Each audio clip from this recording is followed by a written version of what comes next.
এক আর্মি অফিসারের মোবাইল চুরি করতে গিয়ে হাতে নাতে ধরা পড়ল চোর। ধরা পড়ার সাথে সাথে পাবলিক কিছু তাকে উত্তম মাধ্যম দিয়েছে।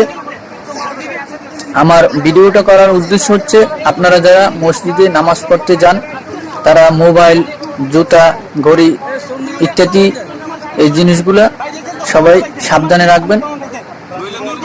আপনি যদি দেখতে পাচ্ছেন যে নামাজের মধ্যে মোবাইল চুরি হয়ে যাচ্ছে বা অন্য কিছু চুরি হয়ে যাচ্ছে, নামাজ ছেড়ে দিয়ে তাকে ধরে ফেলুন।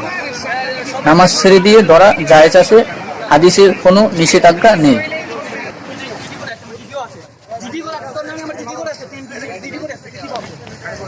মাস্ক পরা যে ব্যক্তিকে দেখতে পাচ্ছেন সে হচ্ছে আর্মি অফিসার, তার মোবাইলটা নিয়ে গিয়েছে। আর বুলো পাঞ্জাবি পরা যে ব্যক্তিকে দেখতে পাচ্ছেন তার মোবাইলটাও নিয়ে গিয়েছে। চোরকে এখন ডিউসেস পরিষদে নিয়ে যাওয়া হচ্ছে।